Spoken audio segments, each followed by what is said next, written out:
کبھی غور کیا ہے بعض لوگ محبت سے زیادہ توجہ کے لیے مرتے ہیں۔ وہ آپ کے قریب اس لیے نہیں رہتے کہ آپ ان کے دل میں ہیں، بلکہ اس لیے رہتے ہیں کہ وہ آپ کی نگاہ میں رہنا چاہتے ہیں۔ انسان کی سب سے خطرناک بھوک روٹی کی نہیں، توجہ کی ہے۔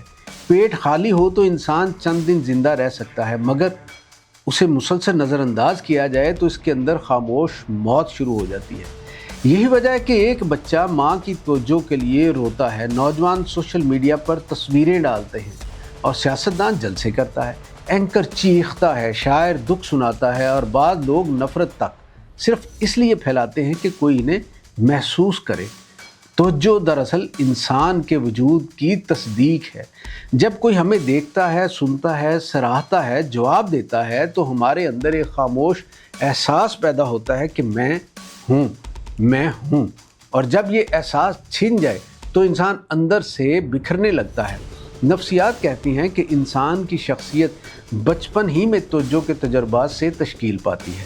اگر بچے کو محبت، لمس، گفتگو اور توجہ ملے تو اس کے اندر اعتماد پیدا ہوتا ہے، لیکن اگر اسے مسلسل نظر انداز کیا جائے تو اس کے اندر ایک دائمی خلا جنم لیتا ہے۔ بعد میں یہی خلا اٹینشن سیکنگ بیہیویئر کی شکل میں ہمارے سامنے آتا ہے۔ مشہور ماہر نفسیات جان پاولے نے کہا تھا کہ بچپن میں جذباتی وابستگی کی کمی انسان کو پوری زندگی توجہ کا بھوکا رکھتی ہے۔ وہ ہر تعلق میں قبولیت تلاش کرتا ہے، ہر گفتگو میں اپنی اہمیت ڈھونڈتا ہے۔ اسی لیے بعض لوگ معمولی نظر اندازی پر ٹوٹ جاتے ہیں۔ ان کا مسئلہ انا نہیں ہوتا، اندر کا زخمی بچہ ہوتا ہے۔ سائنسی اعتبار سے بھی توجہ انسانی دماغ کے لیے نشے کی طرح کام کرتی ہے۔ جب کوئی شخص ہمیں پسند کرے، ہماری پوسٹ کو لائک کرے، ہماری تعریف کرے یا ہمیں اہم محسوس کرائے تو دماغ میں ڈوپامائن خارج ہوتا ہے۔ یہی ڈوپامائن خوشی، انعام اور لذت سے جڑا ہوا کیمیکل ہے۔ یعنی اٹینشن صرف جذباتی نہیں، حیاتیاتی ضرورت بھی بن چکی ہے۔ یہی وجہ ہے کہ سوشل میڈیا جدید انسان کی سب سے بڑی نفسیاتی منڈی بن گیا ہے۔ انسٹاگرام اور ٹک ٹاک، فیس بک دراصل اٹینشن اکانومی میں ہیں۔ یہ پلیٹ فارمز انسان کی اس کمزوری کو بیچتے ہیں جس میں وہ دیکھنا چاہتا ہے۔ ایک نوجوان گھنٹوں تصویر ایڈٹ کرتا ہے، کیپشن سوچتا ہے، پوسٹ اپلوڈ کرنے کے بعد بار بار فون چیک کرتا ہے۔ کیونکہ وہ تصویریں نہیں ڈال رہا، وہ اپنے وجود کی منظوری مانگ رہا ہے۔ حالیہ نفسیاتی تحقیقات کے مطابق سوشل میڈیا ویلیڈیشن نوجوانوں کی سیلف اسٹیم پر گہرے اثرات ڈالتی ہے۔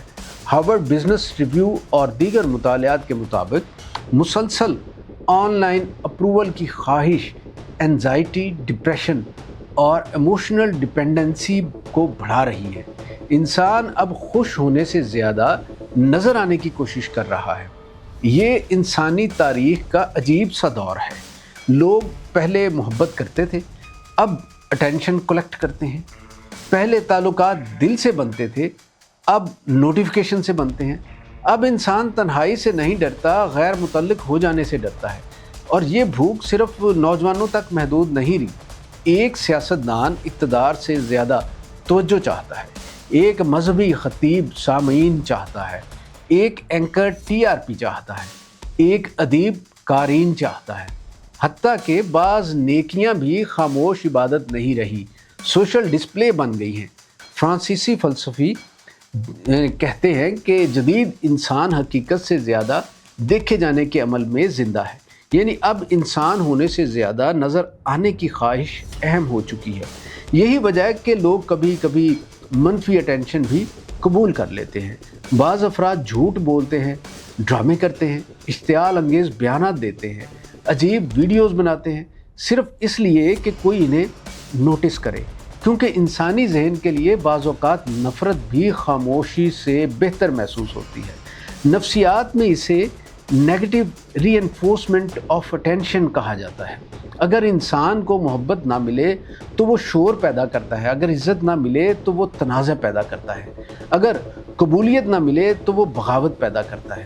اسی لیے معاشروں میں اٹینشن ڈپریویشن اکثر جرائم، انتہا پسندی اور جذباتی عدم استحکام کو جنم دیتی ہے۔ کئی شدت پسند تنظیمیں نوجوانوں کو صرف نظریہ نہیں دیتی، شناخت اور توجہ بھی دیتی ہیں۔ ایک گمنام نوجوان اچانک اہم محسوس کرنے لگتا ہے خود کو۔ انسانی المیہ یہ ہے کہ اٹینشن کی بھوک کبھی مکمل نہیں ہو پاتی، کیونکہ توجہ وقتی سکون دیتی ہے، دائمی اطمینان نہیں۔ ایک پوسٹ پر 1000 لائکس آ جائیں تو اگلے دن انسان 2000 چاہتا ہے، ایک تعریف ملے تو اگلی تعریف کی خواہش پیدا ہو جاتی ہے۔ یہ بالکل سمندر کا پانی ہے، جتنا پیو پیاس بڑھتی چلی جاتی ہے۔ روحانی زاویے سے دیکھیں تو انسان دراصل دنیا کی نگاہوں میں نہیں، اپنی باطنی قدر میں سکون تلاش کرتا ہے، مگر جدید دنیا نے انسان کو اندر سے خالی اور باہر سے نمایاں بنا دیا ہے۔ لوگ آئینے سے زیادہ فرنٹ کیمرہ دیکھتے ہیں، ان کے پاس فالوورز ہیں مگر تعلقات نہیں، ریئیکشنز ہیں مگر سکون نہیں۔ اس اٹینشن کلچر نے انسانی تعلقات کو بھی مسخ کر دیا ہے۔ اب لوگ دوسروں کو سننے سے زیادہ خود کو سنانا چاہتے ہیں۔ ہر شخص اپنی کہانی کا مرکزی کردار بننا چاہتا ہے، اسی لیے مکالمے کم اور مونولاگ زیادہ ہو گئے ہیں۔ آپ نے دیکھا ہوگا بعض لوگ